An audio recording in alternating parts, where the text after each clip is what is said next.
राधे राधे दोस्तों, आज के इस वीडियो में हम आपको श्रीमद् भागवत गीता के पहले अध्याय का माध्यम समझाएंगे। ओम नमो भगवते वासुदेवाय।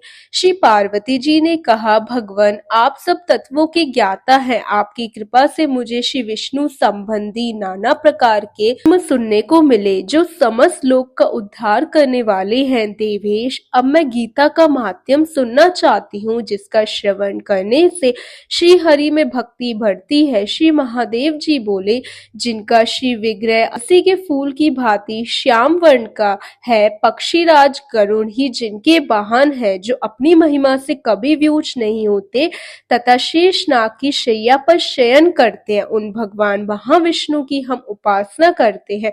एक समय की बात है, मूर्धदैव्य के नाशक भगवान विष्णु शेषनाग के रमणीय आसन पर सुखपूर्वक विराजमान थे। उस समय समस्त लोगों को आनंद देने वाली भगवती लक्ष्मी ने आदर पूर्वक प्रश्न किया। श्री लक्ष्मी जी ने पूछा, भगवान आप संपूर्ण जगत का पालन करते हुए भी अपने ऐश्वर्य के प्रति उदासीन से होकर जो इस क्षीर सागर में नींद ले रहे हैं, इसका क्या कारण है? श्री भगवान बोले, सुमुखी मैं नींद नहीं लेता हूँ, अपितु तत्व का अनुसरण करने वाली अंतर्दृष्टि के द्वारा अपने ही महेश्वर तेज का साक्षात कर रहा हूँ। देवी, यह वही तेज है जिसका योगी पुरुष कुशराग बुद्धि के द्वारा अपने अंतकरण में दर्शन करते हैं तथा जिसे मीमांसक विद्वान वेदों का सार तत्व निश्चित करते हैं। वे महेश्वर तेज एक अजर प्रकाश स्वरूप आत्म रूप, रोग शोक से रहित अखंड आनंद का पुंज, निष्पंद निरी तथा द्वैत रहित है। इस जगत का जीवन उसी के अधीन है,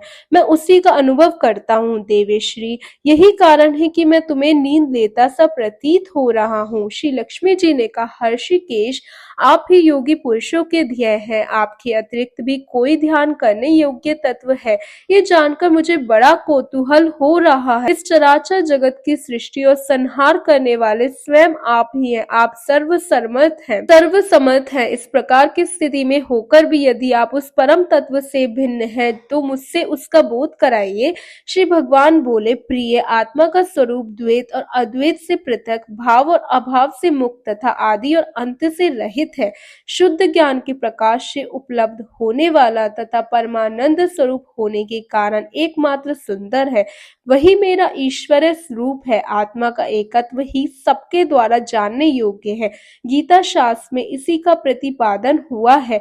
अमित तेजस्वी भगवान विष्णु के वचन सुनकर लक्ष्मी देवी ने शंका उपस्थित करते हुए कहा, भगवान यदि आपका स्वरूप स्वयं परमानंदमय और मन वाणी की पहुंच के बाहर है तो गीता कैसे उसका बोध कराती है? मेरे संदेह का आप निवारण कीजिए। श्री भगवान बोले, सुंदरी सुनो, मैं गीता में अपनी स्थिति का वर्णन करता हूँ।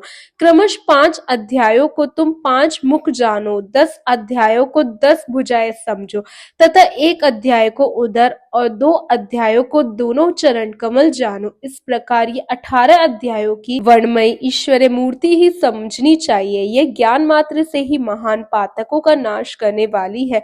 जो उत्तम बुद्धि वाला पुरुष गीता के 1 या आधे अध्याय का अथवा 1 आधे या चौथाई श्लोक का भी प्रतिदिन अभ्यास करता है, वह सुशर्मा के समान मुक्त हो जाता है। श्री लक्ष्मी जी ने पूछा, देव सुशर्मा कौन था, किस जाति का था और किस कारण से उसकी मुक्ति हुई? श्री भगवान बोले, प्रिय सुशर्मा बड़ी खोटी बुद्धि का मनुष्य था, पापियों का तो वह शिरोमणि ही था। उसका जन्म वैदिक ज्ञान से शून्य एवं क्रूरतापूर्ण कर्म करने वाले ब्राह्मणों के कुल में हुआ था। वह न ध्यान करता था, न जप, न होम करता, न अतिथियों का सत्कार। वह लंपट होने के कारण सदा विषयों के सेवन में ही आसक्त रहता था। हल जोतता, पत्ते बेचकर जीविका चलाता था। उसे मदिरा पीने का व्यसन था तथा वह मांस भी खाया करता था। इस प्रकार उसने अपने जीवन का दीर्घ काल व्यतीत कर दिया। एक दिन मूढ़ बुद्धि सुशर्मा पत्ते लाने के लिए किसी ऋषि की वाटिका में घूम रहा था। इसी बीच काल रूपधारी काले सांप ने उसे डस लिया। सुशर्मा की मृत्यु हो गई। तदनंतर वह अनेक नरकों में जा वहां की यातना भोग कर मृत्यु लोक में लौट आया और वहां बोझ ढोने वाला बैल हुआ। उस समय किसी पंगुए अपने जीवन को आराम से व्यतीत करने के लिए उसे खरीद लिया। बैल ने अपनी पीठ पर पणु का भार ढोते हुए बड़े कष्ट से 7-8 वर्ष बिताए। एक दिन पणुए ने किसी ऊंचे स्थान पर बहुत देर तक बड़ी तेजी के साथ उस बैल को घुमाया। इससे वह थककर बड़े वेग से पृथ्वी पर गिरा और मूर्छित हो गया। उस समय वहां कुतूहलवश आकृष्ट हो बहुत से लोग एकत्रित हो गए। उस जन समुदाय में से किसी पुण्यात्मा व्यक्ति ने उस बैल का कल्याण करने के लिए उसे अपना पुण्य दान किया। तत्पश्चात कुछ दूसरे लोगों ने भी अपने अपने पुण्य को याद करके उन्हें उसके लिए दान किया।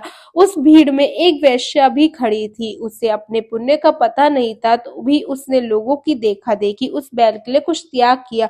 तदनंतर यमराज के दूत उस मरे हुए प्राणी को पहले यमपुरी में ले गए। वहां यह विचार कर कि ये वेश्या के दिए हुए पुण्य से पुण्यवान हो गया, उसे छोड़ दिया गया। फिर वह भूलोक में आकर उत्तम कुल और शील वाले ब्राह्मणों के घर में उत्पन्न हुआ। उस समय भी उसे अपने पूर्व जन्म की बातों का स्मरण बना रहा। बहुत दिनों के बाद अपने अज्ञान को दूर करने वाले कल्याण तत्व का जिज्ञासु होकर वह उस वेश्या के पास गया। उससे दान की बात बताते हुए उनसे पूछा, तुमने कौन सा पुण्यदान किया था? वेश्या ने उत्तर दिया, वह पिंजरे में बैठा हुआ तोता प्रतिदिन कुछ पढ़ता था, उससे मेरा अंतकरण पवित्र हो गया। उसी का पुण्य मैंने तुम्हारे लिए दान किया था। इसके बाद उन दोनों ने तोते से पूछा। तब उस तोते ने अपने पूर्व जन्म का स्मरण करके प्राचीन इतिहास कहा आरंभ किया। शुक बोला, पूर्व जन्म में मैं विद्वान होकर भी विद्वता के अभिमान से मोहित रहता था। मेरा राग द्वेष इतना बढ़ गया था कि मैं गुणवान विद्वानों के प्रति भी ईश्वर भाव रखने लगा। फिर समय अनुसार मेरी मृत्यु हो गई और मैं अनेकों घृणित लोकों में भटकता फिरा। उसके बाद इस लोक में आया। सद्गुरु की अत्यंत निंदा करने के कारण तोते के कुल में मेरा जन्म हुआ। पापी होने के कारण छोटी अवस्था में मेरा माता पिता से वियोग हो गया। एक दिन में ग्रीष्म ऋतु में तपे हुए मार्ग में पड़ा था। वहां से कुछ श्रेष्ठ मुनि मुझे उठा लाए और महात्माओं के आश्रम के भीतर एक पिंजरे में उन्होंने मुझे डाल दिया। वहीं मुझे पढ़ाया गया। ऋषियों के बालक बड़े आदर के साथ गीता के प्रथम अध्याय की आवृत्ति करते थे। उन्हीं से सुनकर मैं भी बारंबार पाठ करने लगा। इसी बीच में एक चोरी करने वाले बहेलिये ने मुझे वहां से चुरा लिया। तत्पश्चात इस देवी ने मुझे खरीद लिया।